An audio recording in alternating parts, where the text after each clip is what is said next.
Hey, everybody out there in video land. I think I got my radio guys going here too. I think we're ready to go today here. Okay. Oh boy, what a crazy nice day out there. This is unbelievable. We're starting to get this nice weather. Starting to get this nice summer weather, right? Let me just adjust everything here. Okay, it looks like we're ready to go now. I think everything's rolling.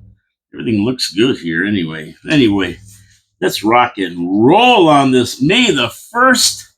Hey, we're into May. May flowers. Here we go. Come on now.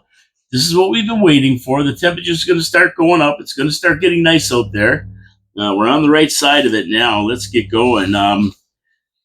May. Here we go. That was a pretty weird weather lately, but we're supposed to get some more rain, which is fine by me. I could use a little bit more rain. We need a little bit more rain. But my grass was growing nice. They fertilized it, and then it rained, which makes your grass grow fast. So let's be happy. Big applause for the beautiful, beautiful weather out here. And this is just what we've been waiting for. And now we got about four months of it at least. So away we go. Let's get to the show. Lots to talk about today. Got more election news, some election hangover, I call it. What's going on out there? And I asked Chris Regis if he wanted to come in tomorrow and maybe just talk about the election and the results of what happened and what the future looks like for the Liberals, the Conservatives, for the NDP, just kind of review everything. So I hope he comes in. Always fun with Chris. He always has great insights into what's going on around here. And, I always like to give him a shout out. And a shout out to Gary Wilkins and all the other guys, Dave Wheeler, the guys who come on in and help me out on this show every once in a while. And we gotta remember that Monday is going to be our city council agenda review. The meeting is on Tuesday at 4 in the afternoon. Of course, it starts. So Dave and I get in here on Monday, and what do? We just review the agenda, go through it, see what we think we're going to run into during the meeting, help to explain it to you a little bit, give our views on what they're going to do, these maniacs down at Queen Street, and we roll on from there. So always contributing, always helping out. I love these guys. Thank you so much for coming on in, and for all the people who comment on my videos here. Don't forget, look at the video, subscribe to it. Come on. If you haven't subscribed, subscribe. It costs nothing. Give me a like or a don't like. It helps the algorithm, helps my show get out there. More people get to see it. If you see it on Facebook, share it. Let other people in on the action. We got nice elections coming up, and we want to make sure that everybody's out. We had a 70% turnout for the federal election, so that was good. Talk about that a little bit later. But first, let's get to my sponsors, and don't be a chooch.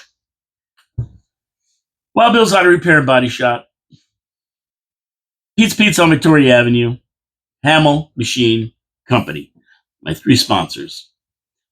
First, Wild Bills. Listen, we know the summer's coming. We know you still got your winter tires on because you're too lazy to get them off. We know that. Everybody procrastinates. Oh, there might be some. No, there's not going to be any more snow. Go down to see Wild Bill. Get those winter tires off. Get your summer tires on.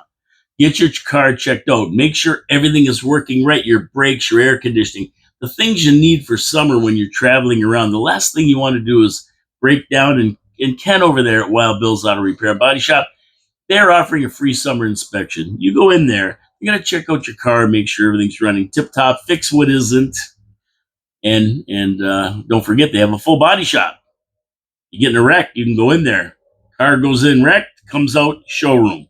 That's what you want to see. That's what you want. Wild Bill's Auto Repair and Body Shop. Don't wait. Don't procrastinate. Get down there before it's too late. Oobla-dee. And we thank Wild Bill's Auto Repair and Body Shop on Oakwood Drive next to the Kia dealership for sponsoring this show. And like I say, support them because they support the city. They support the show. And they're just great people to deal with. Okay. So I guess we got to talk about what happened last night. I mean, it was sad. The Habs got knocked out by the Washington Capitals in the Stanley Cup playoffs. And, even though I should be really sad about it, no, I'm not, because they went farther than everybody thought they could. The games weren't that far apart. They weren't that bad. Montreal played pretty good for having the youngest team in the playoffs. and it just looks good for what's coming in the future. So opening night is around October the 7th, somewhere in around there. We usually open against the Leafs, who have their own problems right now. We'll find out tonight how big of a problem they have. And we're only one summer, 5 months away, and in between there's lots of action. So cheer up, Habs fans. There goes a Leaf fan right now down the street. Cheer up, Habs fans. We're looking good for next year and for the next 10 years, maybe. So don't worry about it. We'll talk more about it on Absolutely next week. That's when we're really going to be crying in our beer. So, like I was saying, some great news on the Niagara election front, as nearly 70% of the eligible voters showed up at the polls. Now, this is amazing because you remember the municipal elections last time. A lousy 27% of the people turned out, the eligible voters in Niagara Falls. 27%. Who are you going to scare with that? You wonder why these guys, they don't even imagine getting voted out? Well, why would they? 27% is all the people who vote for them. How are you going to beat them if you get 27% out? That's it. So that's huge, 70%. And it's still low if you think about it in a democracy. I mean, what reason would somebody have not to vote? It was a beautiful day. There was advanced polls. The polls were open from, 8 in the morning till 9 at night. There's no reason not to vote. And it wasn't even about apathy this time because we had a real choice. We had a real choice between the continuation of Trudeau and a change, a new direction. And it didn't matter. But 70% is better than nothing. I mean, there's the great divide in Niagara just from Facebook. The TDS infected Orange Man bad crowd decided their hate overcame their apathy. So they voted for Liberals. But the good thing is they got up off the couch and voted, and they lost anyway around here, not nationally, but the Orange Man bad syndrome was evident. Was evident in Facebook, all those posts, because most of the time they didn't have a platform to talk about. They just talked about how Carney was the guy who could stand up to Trump, and for some reason, I don't know why they thought that, because he said it, I guess. I don't know. But Tony Baldinelli was the flavor of the day locally, while Norton ruled the day nationally. And it's a good thing for Niagara. The idea that if you don't have a representative that is with the ruling party, the party in power, you get nothing is a fallacy. I mean, that's been disproven by everybody. Great for newspaper headlines. Great for the mayor to push somebody like Ruth Ann Newsting last time she was out. It didn't help any, but that was the kiss of death, maybe. But anyway, throwing that narrative out there. Listen, anybody who's going to get elected, whether it's provincially or federally, for any party, wants, especially Niagara Falls, to do well. We bring in billions of dollars for the tourist industry into the country. So everybody, I don't care if it's Tony Baldinelli or whoever gets elected, whatever entity is in power, it doesn't matter. Because they're going to take notice of Niagara Falls and they're going to try to help it. And Ford is even going to try to help it more because Stan Cho wants to double tourism to 30 million people a year around here. And he's going to do everything he can to make that come true. So whether it was Baldinelli federally, whether it was Gates provincially, it doesn't matter. They're all going to work to help Niagara Falls. Tony Baldinelli is respected. He's up in Parliament in Ottawa. He knows what he's talking about. He knows what he's doing. He'll be a great advocate of Niagara Falls, and every district is going to get attention, whether they're with the prevailing powers that be or not. So don't worry about it. That's a fallacy. Niagara followed the national trend. Where turnout was around 70%. So Niagara was right in line with that.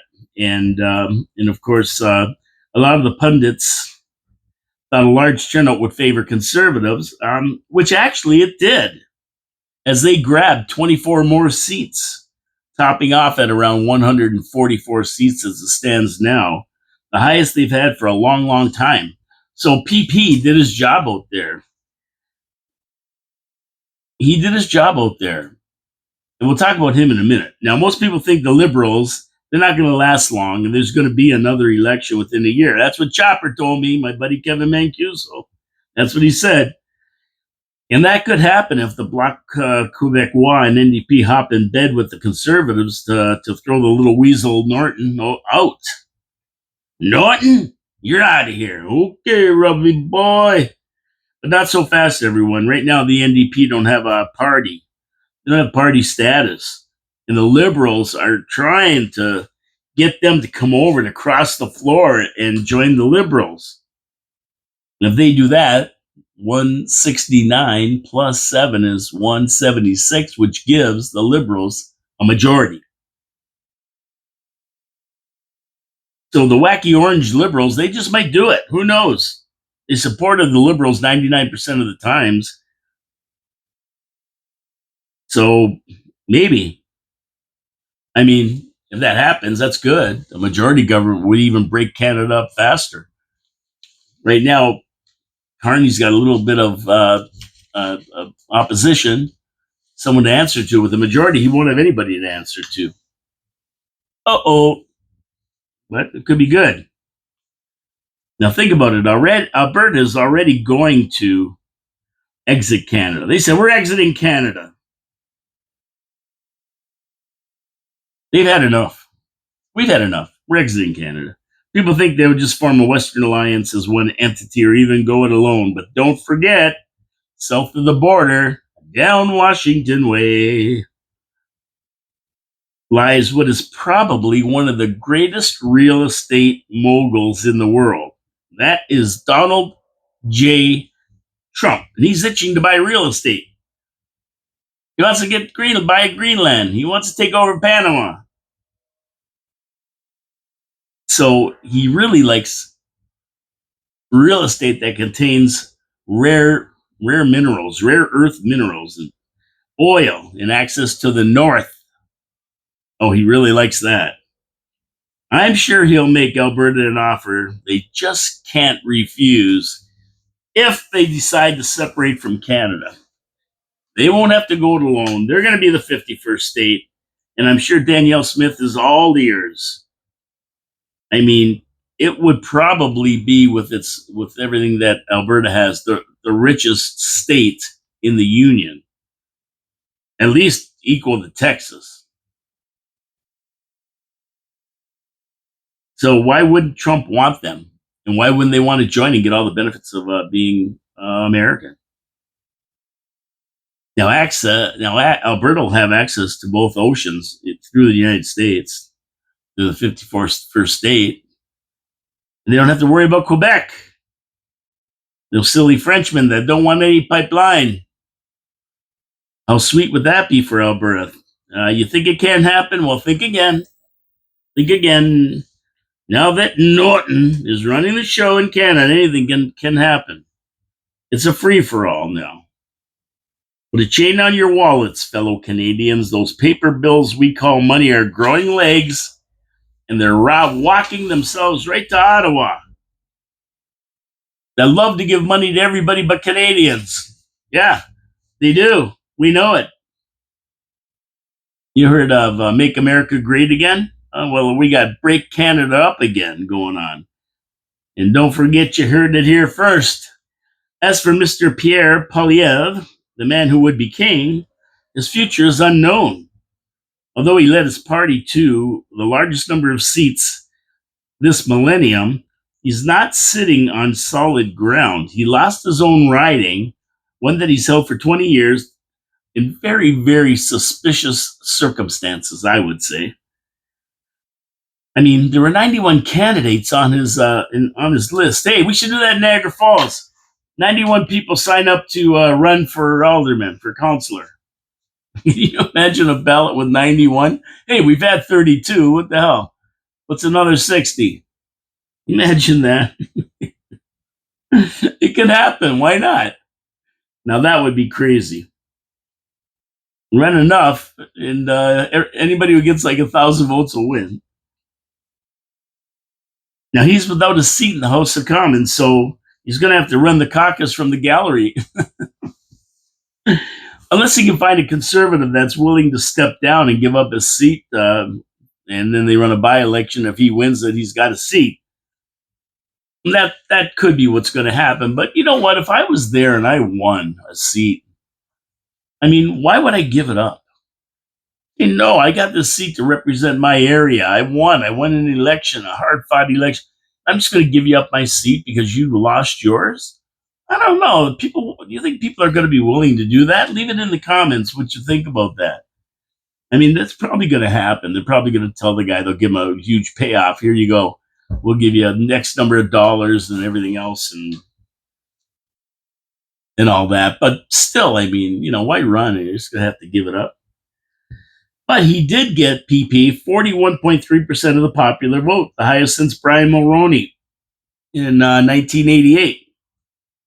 Now, Andrew Scheer, who ran for the Conservative Party last time out, I believe. Oh, no, it was the time before that. Aaron the Tool ran it before. He sees no problem with PP staying on as leader. He really did make a big move with the blue-collar workers in Canada. And he made big strides, I think, around Toronto, which is fantastic because that's always a problem area for Conservatives. But having said that, him not winning his own riding is a big problem. Not having a seat in House of Commons is a big problem. He's got to ask somebody to drop out so that he can get in, which is, I don't know. Seems a little bit greasy to me, but the way it works in Canada, till we get a constitutional republic, that's the way it works. Now, other conservatives, there's two factions in the Conservatives looking at this. They say this is all an unmitigated disaster for the Conservative Party.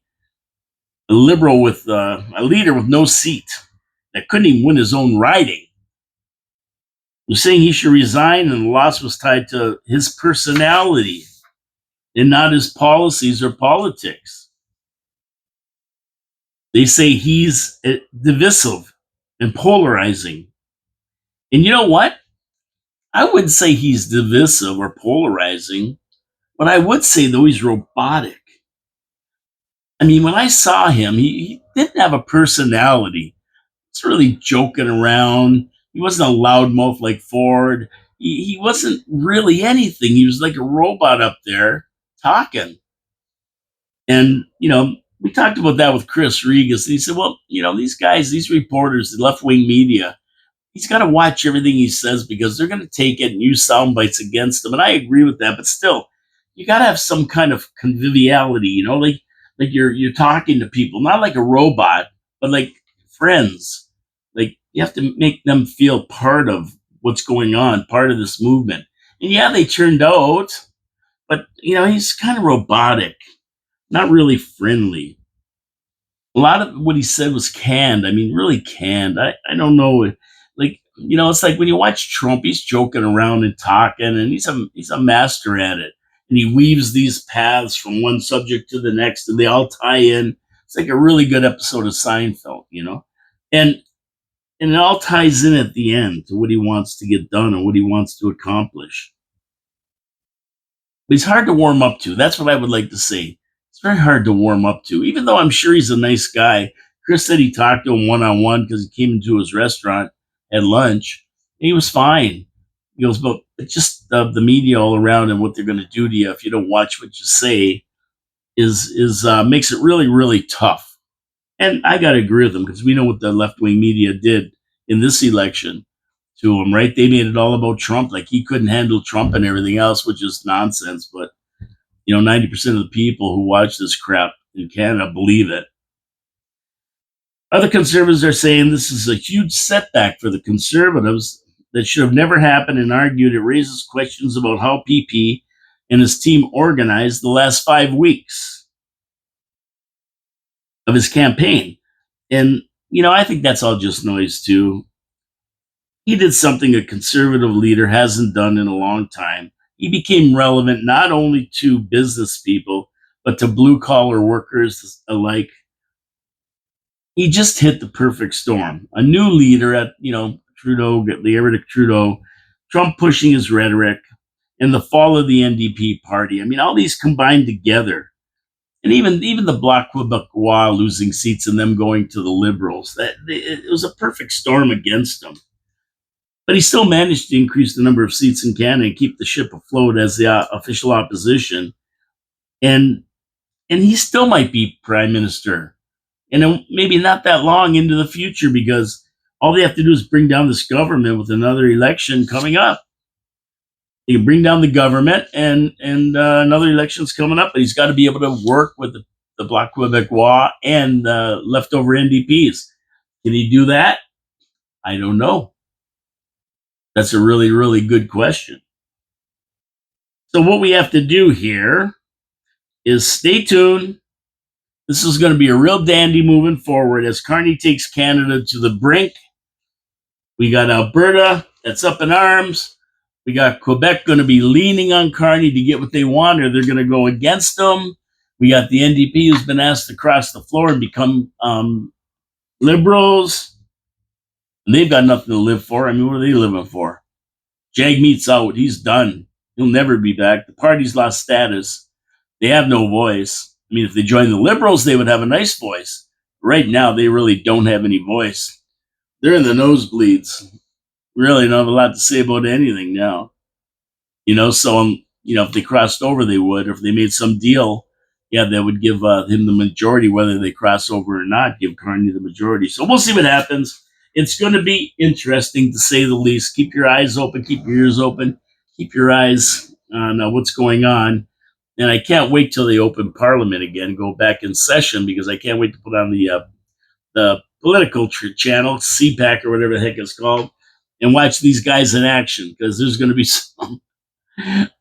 some good follow-up, but they're going to have to name the Conservatives an interim leader or somebody to stand up and talk, because Pierre Poilievre doesn't have a seat. He can't talk. Anyway, let's get to my second sponsor, and that is Pete's Pizza on Victoria Avenue. Guess what I had this morning? Yep, that's right. Every Wednesday, I seem to get a pizza from there. I don't know why. It's a late day for me. I don't get back home till about 4:30, and because of that, everything's rushed, and Liz works. So we just get a pizza, and where do we get it from? Pete's Pizza. I got the Canadian, the one I love the most, and of course, the next day, it's so good out of the fridge cold. I had a piece or two, or maybe three, and you know what? I just love it, because they use the Mancini family recipe for the sauce and for the crust. They have that nice cornmeal on there too, and I love cornmeal on the crust. They mix it in the right proportions with the beautiful Saputo mozzarella and brick cheese blend. Throw it on that pizza right. You don't have too much cheese. You don't have too much sauce. It's a beautiful balance. Fresh ingredients, pepperoni, crumbled bacon, and some mushrooms on there. The Canadian, how can you beat it? And you know what? There are no slouches for wings neither. I mean, you can get wings there $9.69 a pound today. And they're good. They're very, very good wings. They do a great job on the wings. Poutine, steak and cheese poutine, panzerotti, you name it. They got it all there. It's fantastic. They got a menu this big. They have everything you want. Pete's Pizza, open till midnight during the week, 2 a.m. on Friday and Saturday for your convenience. How can you beat it? Skip, Dash, whatever you want to use, they do it, or you can go to their website, Pete'sPizzaVictoria.ca, and order right off the website, or just give them a call, 905-374-2222. Pete's Pizza on Victoria Avenue. Order your pie today. It's fantastic. And if you like trays, on Wednesday, they're trays, and don't tell anybody except all of my listeners. $19.95 with 3 items for a tray. How are you going to beat that? Pete's Pizza, Victoria Avenue. Support our sponsors. They support the show. Thank you very much. Okay, so what do we got going on here now? Let's look at this now. Sticking around the area. Apparently, 20% of children in Niagara don't have doctors. So healthcare officials have started a new initiative called Pediatric Pathway, giving youth 18 and younger who do not have family doctors a chance to connect with local practitioners for follow-up care.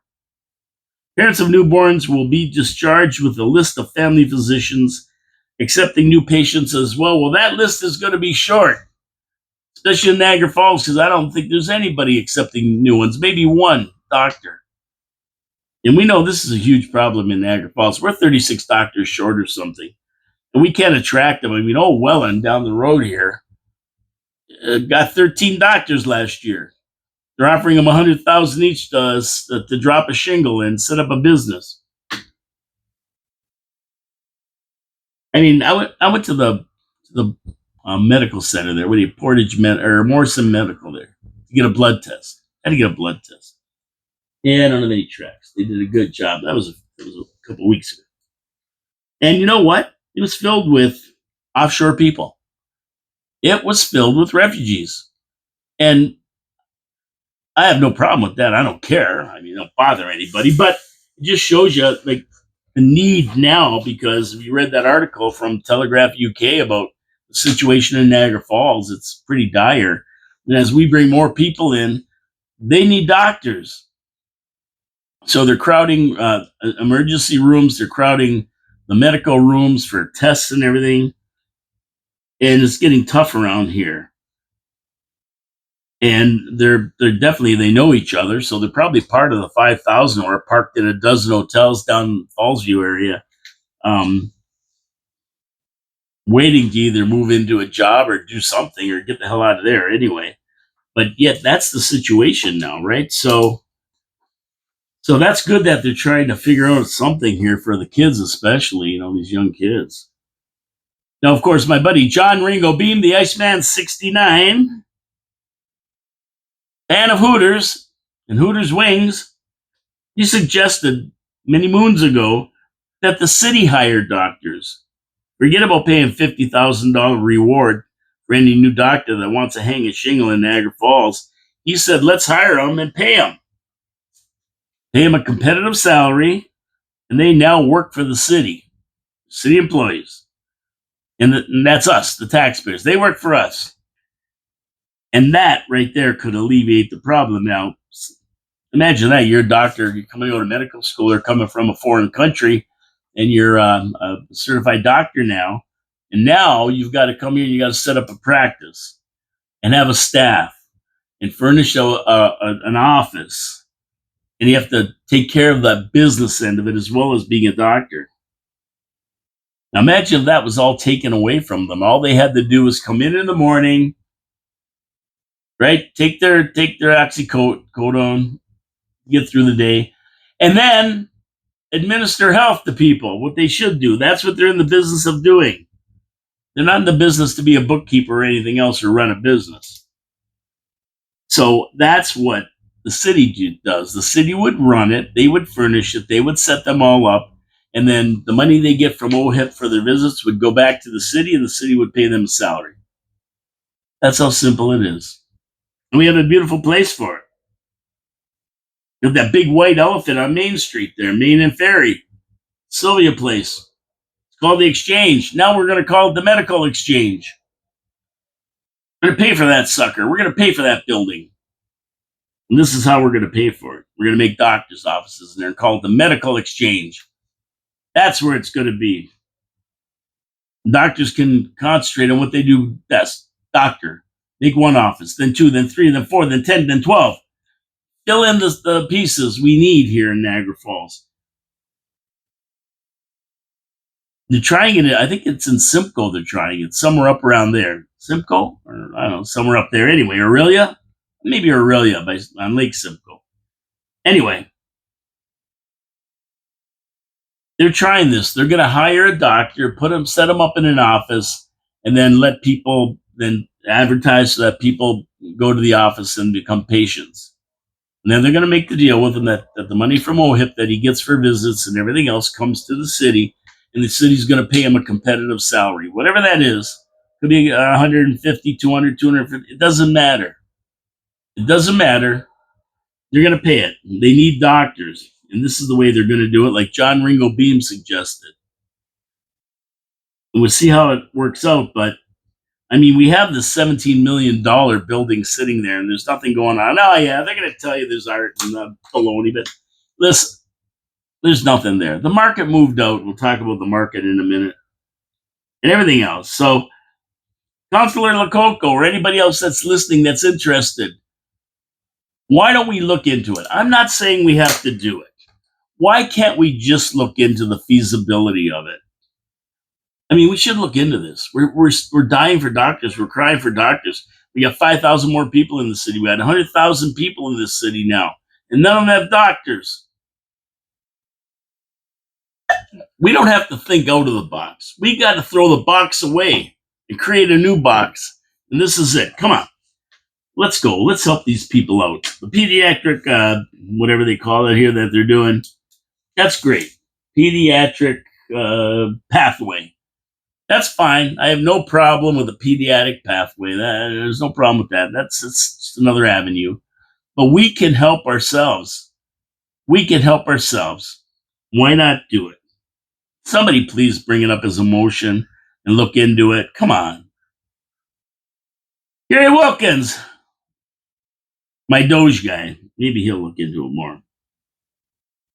And speaking of the $17 million fiasco down on Sylvia Place there, the market left for greener pastures, of course. They had enough. They had a summer there and they said, this thing sucks. Nobody's coming. No parking. This is terrible. Counselor Only 8 wants to spend more money on parking to figure it all out. No, don't spend another dime on that. They spent $60,000 building a stage or something. I mean, this thing was over cost run by about $5 or $6 million, and it was over. It took 3 years more than it should have taken to build. We put enough into that thing, and now the market's left. The cafe that was in there, I think they left. I mean, somebody might be able to confirm that. I'm not sure. I heard they were going to leave because there's no action there. So why don't we just use it for medical? Medical exchange, it sounds beautiful. What a beautiful name. The medical exchange. We don't have to change the sign. Just have to put medical in front of exchange. MEDICAL. 7 letters, medical. In front of that big X. Medical exchange. I'm not even going to charge them for that idea. You can use it. I won't even charge you. But you know what? I might should reserve the the .com. Sell it back to them. Dumbasses. Okay, let's get this open. So the market's going to be at the McBain Center this year. It opens on May 17th, 2025, and will be open every Saturday, 7 in the morning till 1 p.m. until October 25th, 2025, rain or shine. So there you go. If you're looking for the market, you went to Sylvia Place. It's a ghost town. You'll have lots of parking down to Sylvia Place anyway. You go down there on a Saturday morning. Hey, Only 8. Counselor Only 8, your problems are solved. You don't have to spend $60,000 for a parking study. They're gone. Way to go. Hey, Doge. My Doge agents, we just saved 60 grand. That was easy. Man, these guys, man, it's funny. Of course, it's going to contain a diverse range of produce, this market, including local produce, fresh flowers, homemade baked goods, food items, and unique artisan goods. There's a list of 30 vendors with everything from gelato to empanadas. Bring some money because I guarantee you're not going to leave without buying something there. And every time I go there, the fresh fruit, apples and hot peppers and apples and peaches and pears and you name it. Have a cup of coffee, have an empanada. Yeah, I mean, it's fantastic, the market. It really, really is. You got to go down there on Saturday morning and check it out. You see everybody you know. Everybody in town's there. They love going there. And you're going to get some great fresh produce, whether it's vegetables or fruit. You have a nice coffee. And before they had music playing too. Used to be live music, I remember, down the market at one time. I don't know if they still have it. Doesn't mention it. But they might still have some music. They're paying guys to come down and play for the morning, which is pretty nice, right? It's nice to have that in the morning. Down in Paso Grill in Florida, and at 9 in the morning, we stopped in to have a little sit and a little bit to eat, and a nice drink. Yeah, the bar was open, and we listened to a girl playing guitar. It was fantastic. was fantastic. And if you go and listen, don't forget to tip the artist. They don't get paid a lot, so you got to tip them. Throw them a couple bucks for their beautiful music. Support the artists. For more information and a list of vendors, go to NiagaraFalls.ca website. It's all there. Interesting stuff. And put this. Let's get this exchange. Let's put it to use. Make some money. The medical exchange. Doesn't hurt to change the name, does it? I don't think so. Over to St. Catharines. Finally, some common sense coming out of St. Catharines. I don't know. Lately, I've been finding a lot of common sense coming out of there. They're restricting places where homeless encampments can be erected. That's right. Encampments are now prohibited near schools, playgrounds, sports fields, and cemeteries. So that's a start. That's a start. Now, they really haven't said where encampments can go, but at least they said where they can't go.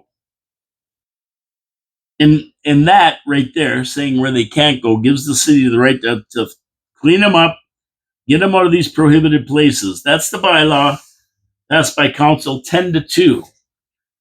And they give more staff more flexibility to manage and clean up encampments close to residential properties or places where children hang out.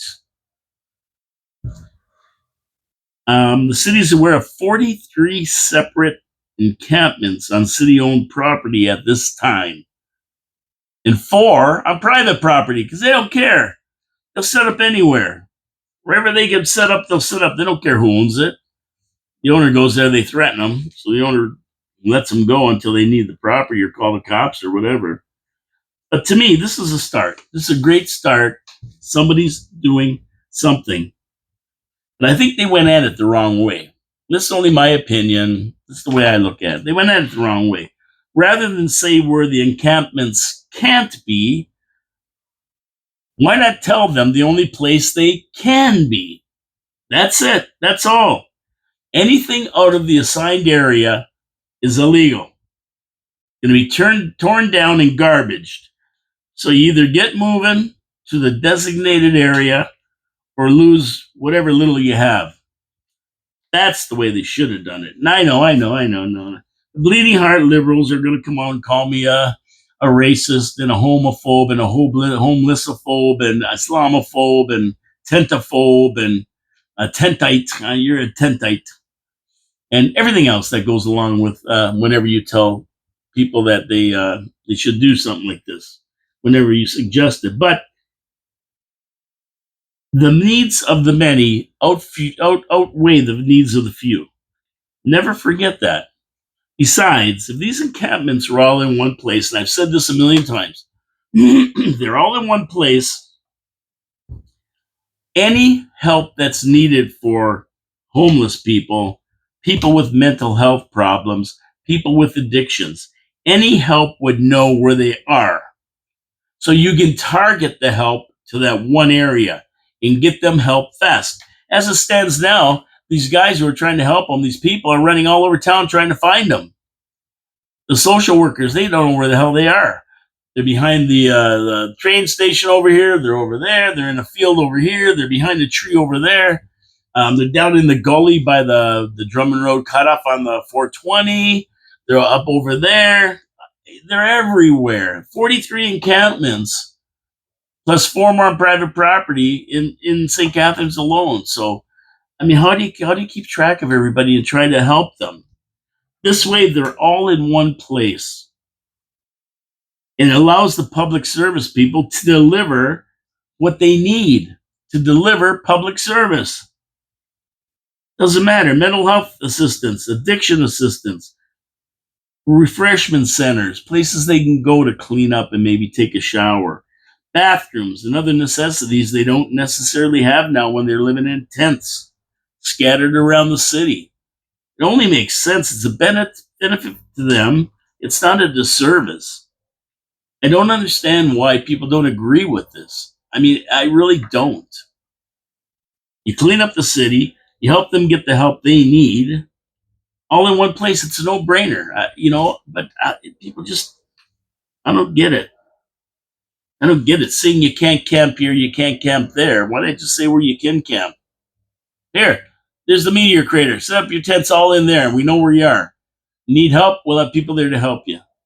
Wherever. It doesn't matter if it's in the meteor. I'm not saying put it in the meteor crater, but sure there's some land somewhere that can be worked on and bring services and that kind of thing in to help out.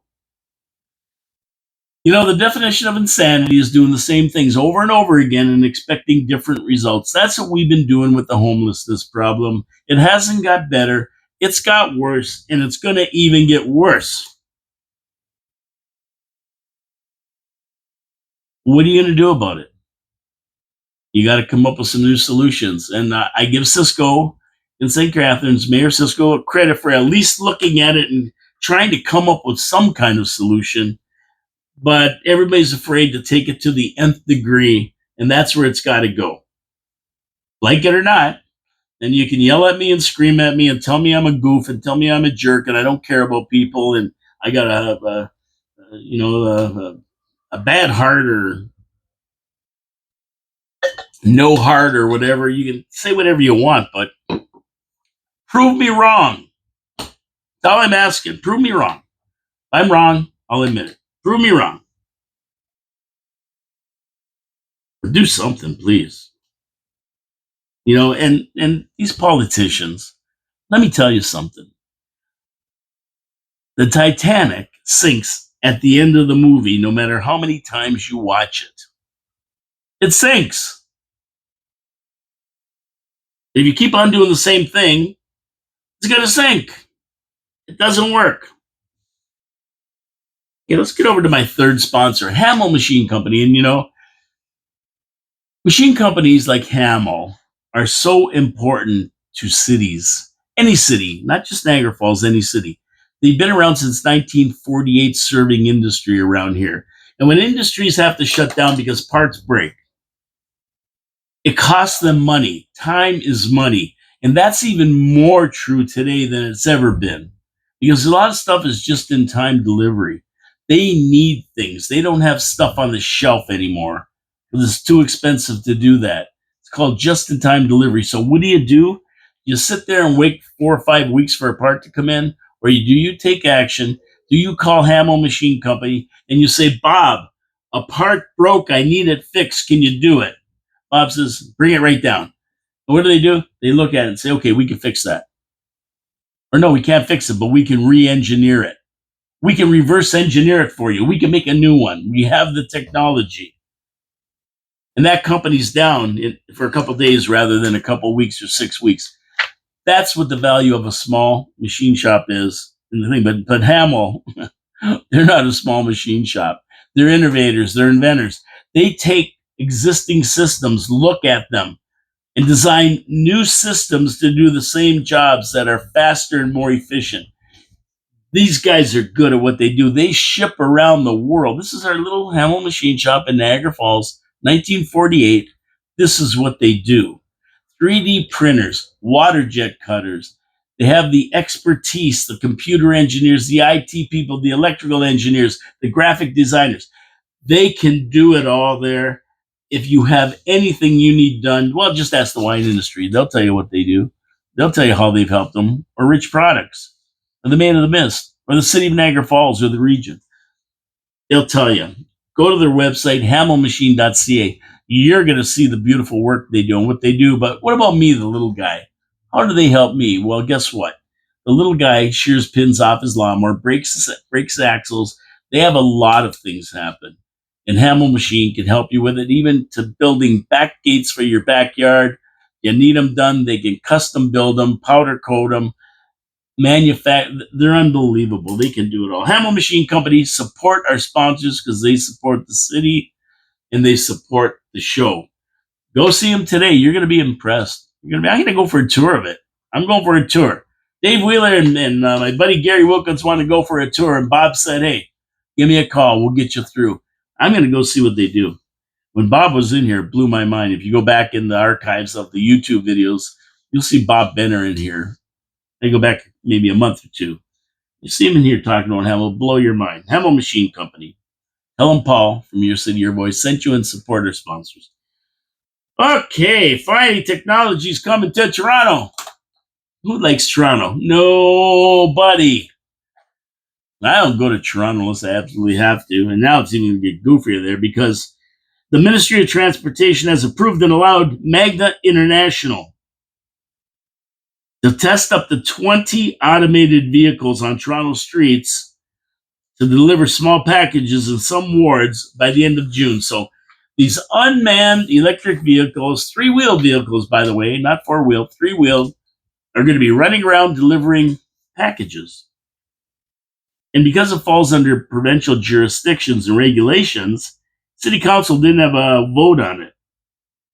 And they didn't have a vote on how the city was going to roll these things out, or how the province, in this case, was going to roll them out on Toronto streets.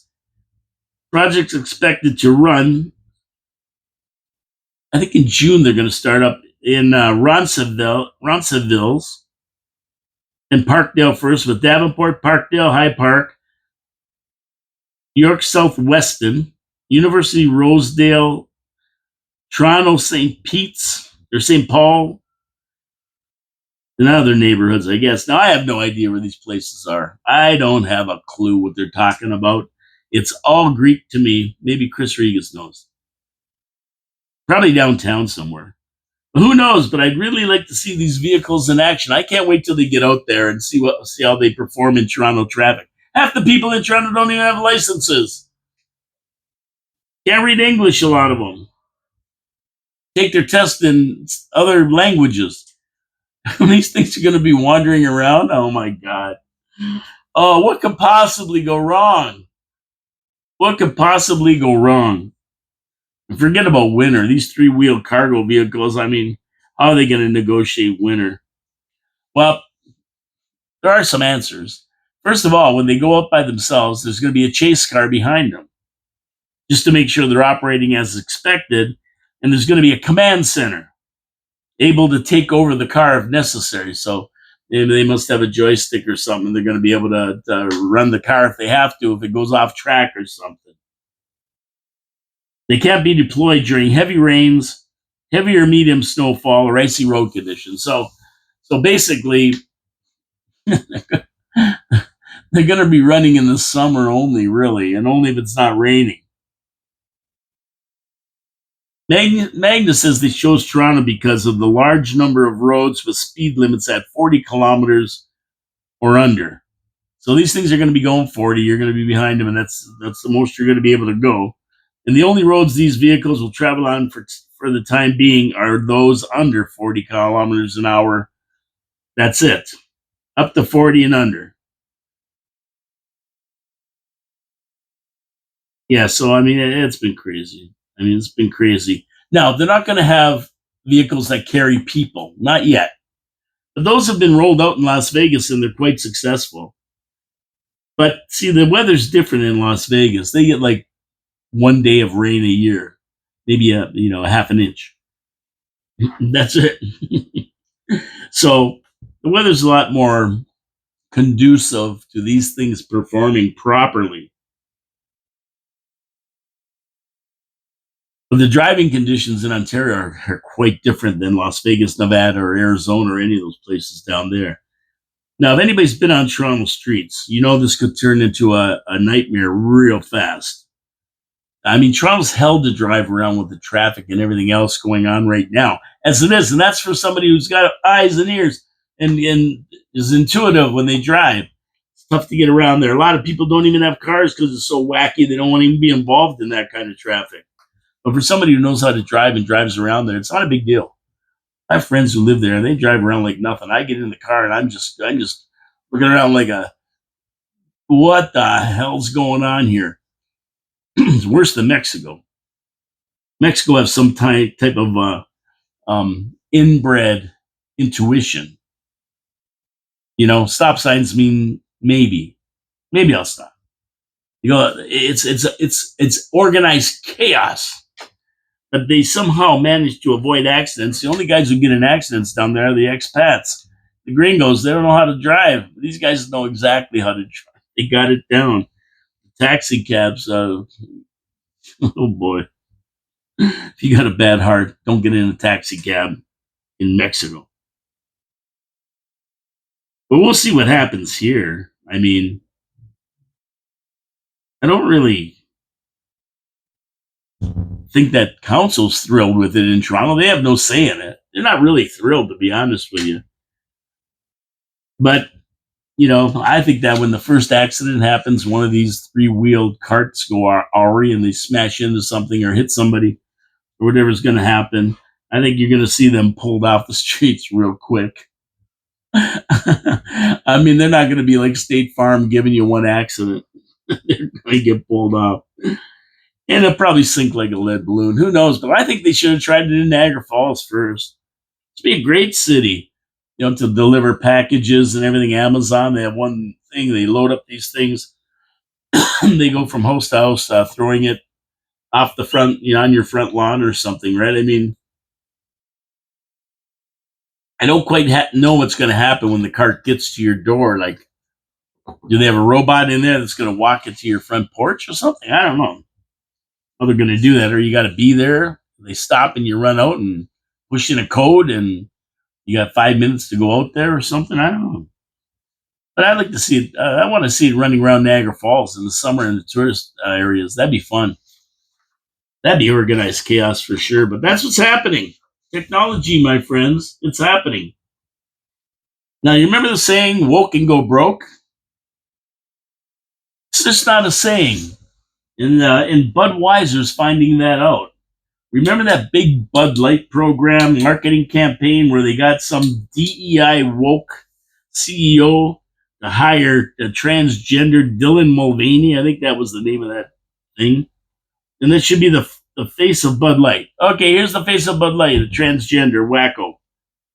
In sales, dove. They lost like $14 billion right away.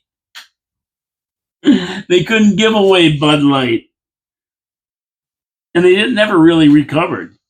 Well, the final chapter in that story was written as after 2 years of waning sales, the company was forced to shut its iconic flagship brewery in St. Louis, Missouri. The brewery, which became Anheuser-Busch, started out in 1876 with a bohemian-style lager called Budweiser, inspired by the city of Budweis in Bohemia.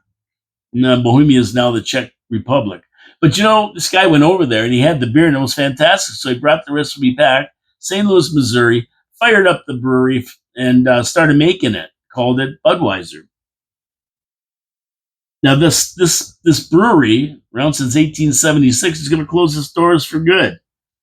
And it's going to cost 537 Americans their jobs, all because of this DEI marketing mistake. Woke and go broke is not just a saying, ladies and gentlemen. It's a curse to any company that decides that it's a legitimate marketing strategy. They're finding out it's not. And this isn't the first, nor is it going to be the last company that takes a dive like this. Trump has shed the federal government of any DEI mandates installed in the past, so it's over. It's over as far as the federal government hiring practices go. He's banning them from washrooms. He's banning, there's not going to be any more of this stuff. And men are not going to be in women's sports. Trump's taking care of it all. And big business and other levels of government are also starting to take notice of it and stopping this DEI crap. And that's the end of it. And remember that Black Hawk crash over the Potomac? It crashed into a plane, killing everybody aboard both vehicles, both aircraft. Well, now they're saying, killed 60, 70 people altogether. Now they're saying that the captain, Rebecca Lobach, who is not very experienced flying these Black Hawks, DEI hire, doomed the helicopter, and she failed to heed her instructor's orders moments before flying into the inbound jet. And there's no indication she was suffering any health issues that may have been to blame. The helicopter was flying too high for the area, 300 feet, supposed to be at 200, something the pilot was told, but never heeded the instructions from ATC to drop lower. And then she was ordered by the other the other pilot in the chopper, or navigator or co-pilot or whatever, to veer to the left to avoid the jet. But no, she didn't. She ran right into it. 2 minutes before the crash, the pilot asked for visual separation.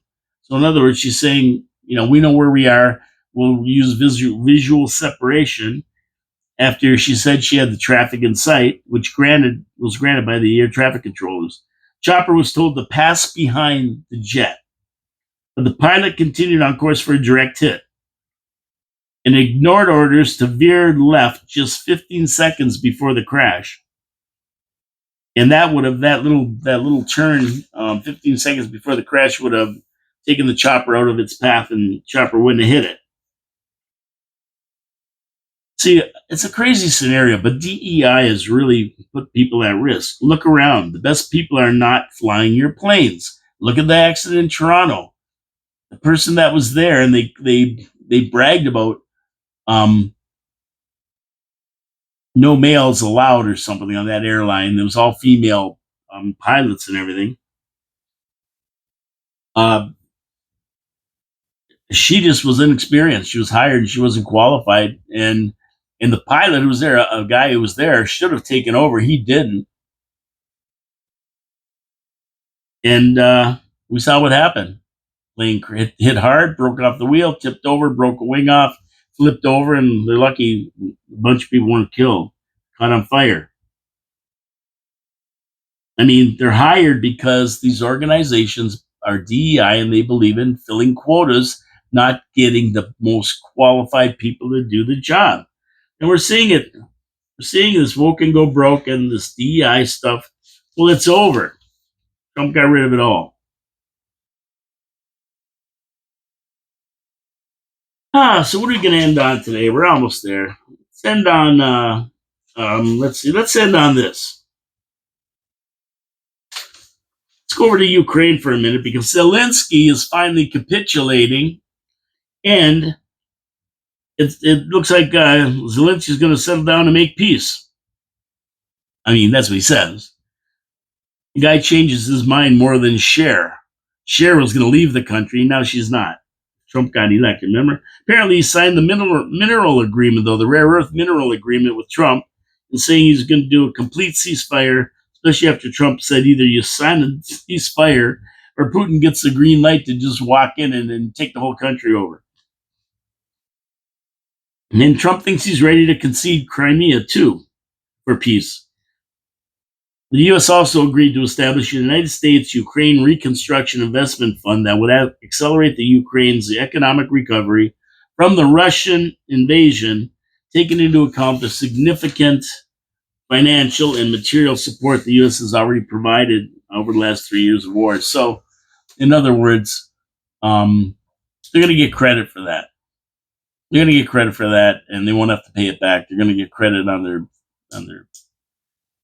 rare earth minerals, and the United States is going to set up to help reconstruct the Ukraine.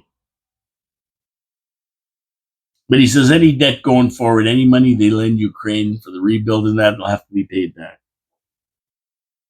So apparently, Carney of Canada has spoken with Zelensky and said the pair agreed that a durable peace can only be achieved with Ukraine smoking the peace pipe with everyone else.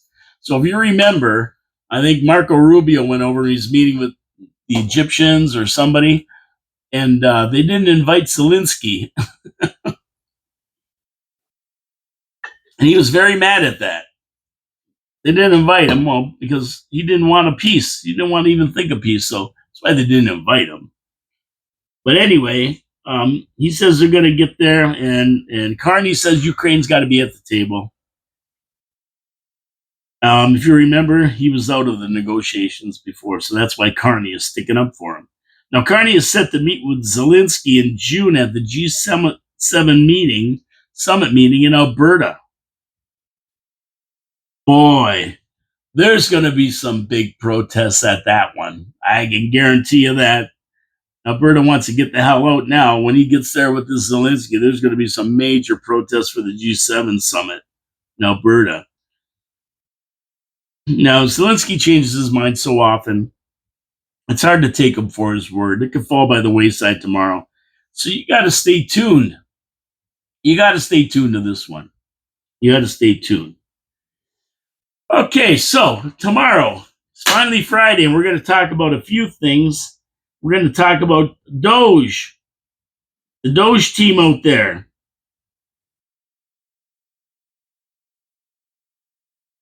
And we're going to talk about a few other things here. Doge is number one. And what else was I looking at that I have to talk about tomorrow? I don't know. I can't remember what it is right now. But we're going to talk about that tomorrow. And we're also going to get into some of the judges who are under scrutiny in the United States because they're protecting these illegal immigrants, these illegal criminals. So we're going to talk more about that. We're going to talk a little bit more about city here, and Chris Regas might come in. So if he does, we're going to be talking about what happened in the election, what's looking like it's going to happen going forward, who the players are, and what we should be looking for in the next year or so. Anyway, I'm getting out of here. It's pouring rain outside. I was going to go home and cut the lawn. Guess I'm off the hook for now. Anyway, my name is Paul Kalamir. This is Your City, Your Voice. Right up there, Your City, Your Voice, coming to you live from 4680Q. You can't see that, but believe me, it's there. Here, I'm going to turn the camera just so you can see. Look, there it is. See up there? 4680Q. There it is right there. See? Yes, it's on the wall. I'm not joking around. It's truth. I always point to it, but it's there. And we're coming to you live from downtown Niagara Falls, Ontario, Canada, right across from the Meteor Crater on Chrysler Avenue. Please support my sponsors, Wild Bill's Auto Repair and Body Shop, Pete's Pizza on Victoria Avenue, Hamel Machine Company. Support them because they support the city and they support the show. Don't forget to subscribe, hit the thumbs up, hit the notification so you get notified when I drop a video for all you guys listening on the radio. And we'll see you tomorrow with Finally Friday. Chris Regas might be in. If not, we're going to talk about a bunch of stuff anyway. It doesn't matter. There's so many things going on. And let me even give you a little taste of what's on that agenda. If I get home and the agenda's posted, I'll take a quick scan of it and give you a heads up and talk a little bit about that tomorrow, perhaps. Anyway, take care, everybody. Thank you so much for tuning in. I really appreciate all of you. It's great to have you there. Leave some comments. Give me some information. Leave comments. If I'm wrong, I'm wrong. Tell me. I love it. Anyway, God bless you all. Have a great day. We'll see you tomorrow at noon with Finally Friday on Your City, Your Voice. Take care.